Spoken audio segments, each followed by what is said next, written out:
Good morning. It is Thursday, September 14th, 2023. And I'm going to be talking about a subject that has dominated our lives, and that is the internet and social media. Out of my book, Confessions of a Troubled Christian Pilgrim, I'm Scott Collins. My pen name is Robert Chancellor. I will read out of the Chapter 5 section, Is It Real or Virtual? Connections in a Virtual World. It has been said that what our current generation needs is a sense of connection. In the country of Portugal, it was discovered that the most effective way to combat substance abuse was by helping addicts get jobs and reconnect with society. Some see this as a novel discovery, yet biblical history is a testimony to the power of connection in bringing about spiritual, mental, and even physical health. Just a thought for the reader. Do you have a portable phone or like to spend time on a tablet, laptop, or desktop computer? Go on social media. Me too. I spend way too much time on Facebook. The lure of it is powerful. I've been on social media now for 10 years. Yet I have learned something in that time. The internet has real limitations in terms of connection. The sad irony of our times is that on a communication level, we have never been more connected as people and groups. Yet, on a relationship level, many people have never felt less connected. That raises an important issue. Instead of making us feel more connected, the virtualness of the media itself highlights the disconnection. How can the gospel address this? How can the gospel address a world of 1,000 virtual relationships? Well, by highlighting the power of simply having a few actual relationships. There is an epidemic of depression and despair in our society, which is related to a growing sense of isolation, despite an abundance of virtual relationships on social media, which gets to the important question that I would like to explore here. How can the gospel bring real connection to the world? It's a good spiritual question now that we are entering the third decade of a century where our life has become so intrinsically related to technology. A college professor in the New York area once asked me, Robert, what do you think are the two most common remedial courses for college freshmen? What courses? I inquired. Writing and speaking, he said. He went on to explain to me that many young people believe that phone text shorthand is actual grammar, and verbal skills are often underdeveloped because so much conversation occurs in a virtual medium. Well, that makes sense. Consider how many high school students today peck on their phones to send text to each other, even when they are sitting next to each other. Our lives have indeed become increasingly immersed in this virtual world. Also, let's face it, for good or bad, the grammar we use is the grammar that we know. Our speaking skills are developed through conversing. Biblical history itself is about divine connections and conversations. God made a personal connection to Abram, who then became the father of a people. God calls individuals to himself. He called a leader named Moses, who in turn led a people. He even downloaded to Moses words to a tablet from a cloud. Bad attempt at humor, folks. Yet Moses himself related to only a few individuals with whom he actually shared his life. His brother Aaron was a much better speaker than he was. His father-in-law Jethro advised him how to govern the people, and his military leader Joshua helped him to lead the people through the wilderness and into the promised land. God does call a people, but in a way characterized by personal, vertical, and horizontal connection. Jesus ministered to the multitudes, but he related himself to only 12 people. Kind of amazing when you consider that he was the Savior of the world. He spoke to crowds of thousands and understood the value of mass communication. However, he only personally associated with 12 men. There is something profound about that fact when you think about it.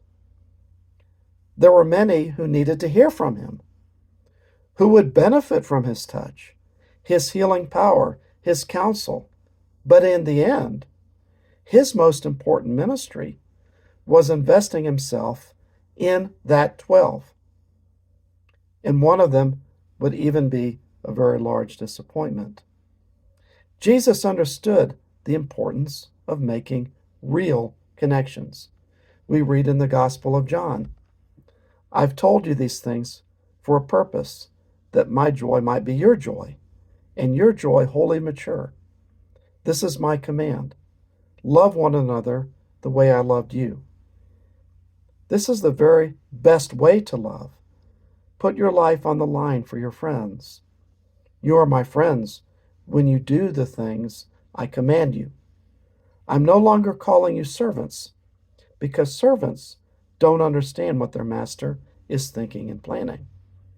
No, I've named you friends because I've let you in on everything I've heard from the Father. John 15:11-15, MSG Message Version.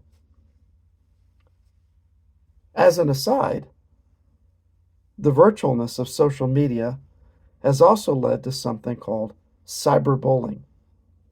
Children in school are often cruelly singled out, exploited, and attacked by others on social media.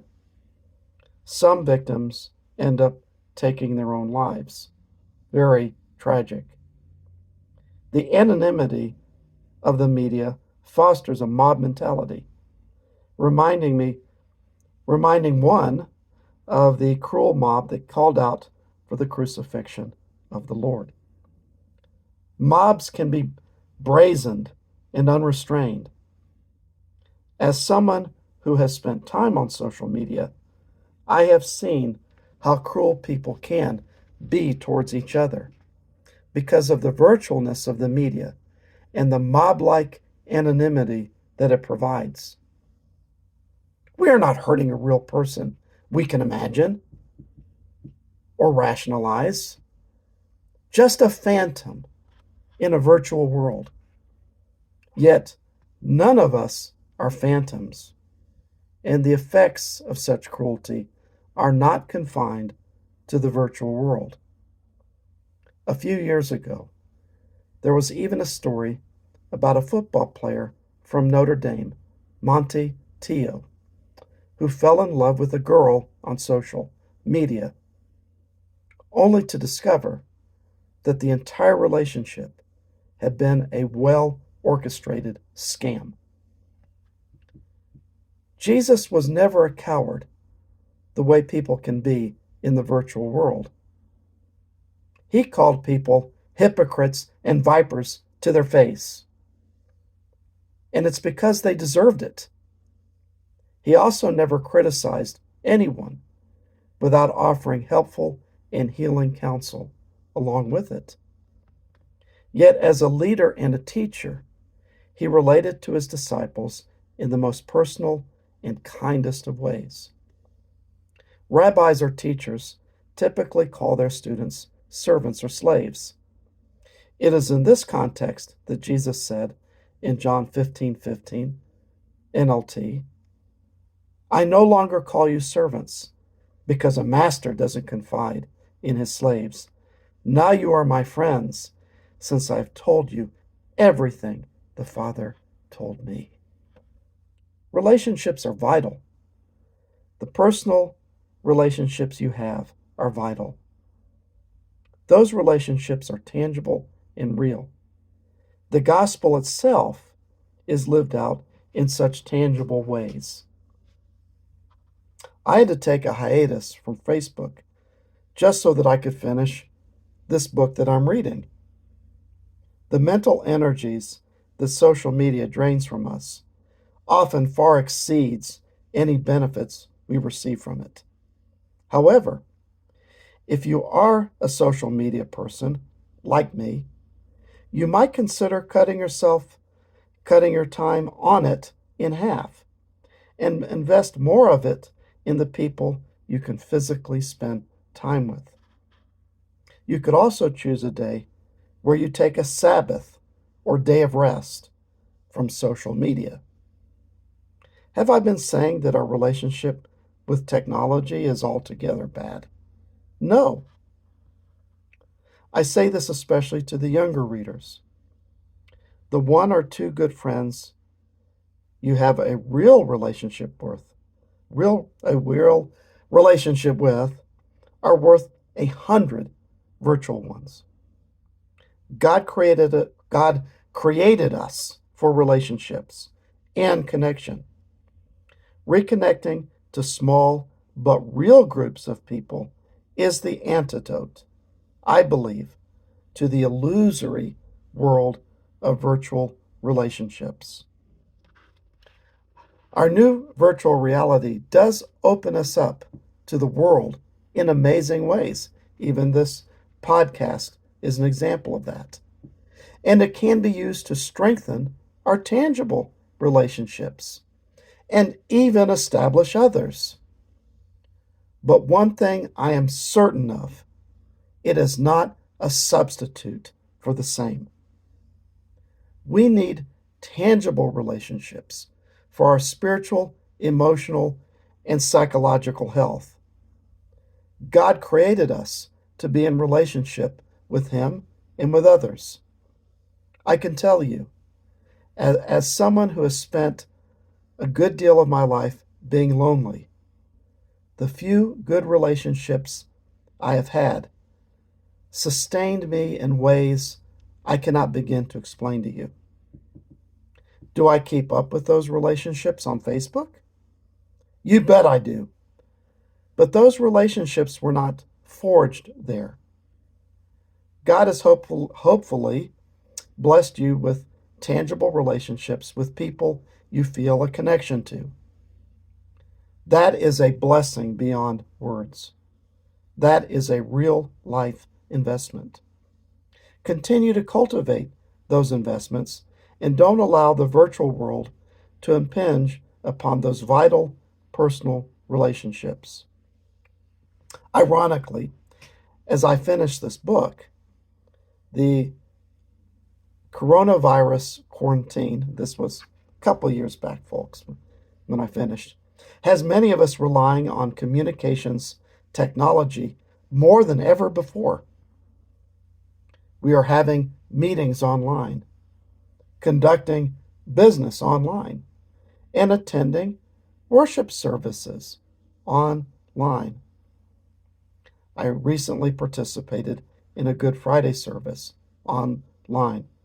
I am thankful that we have this technology. However, have you noticed something? There was still a deep longing in that crisis for people to connect in non-virtual ways.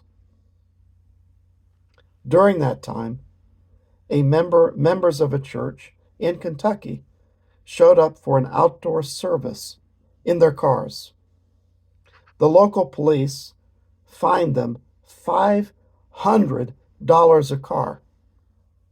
The injustice of that action is not something that I want to address here. Yet, there are positives to this difficult situation. Families are spending more time together, and people are getting to know their neighbors, something that has been curbed by our mobile and constantly moving culture. People are also taking the time to think and reflect. Perhaps, and this was during the coronavirus time, but can be true now, this would be a good time to consider how empty our lives have become apart from the manic business we live in. Something that we can do, something that we can do other than attend Zoom meetings and scour Facebook.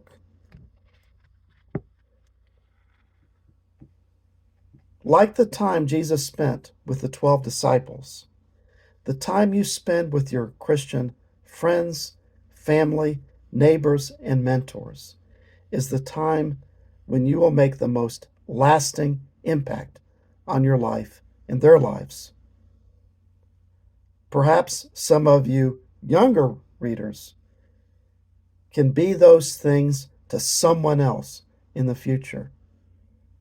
Build real connections in this virtual world. And thank you for listening to me.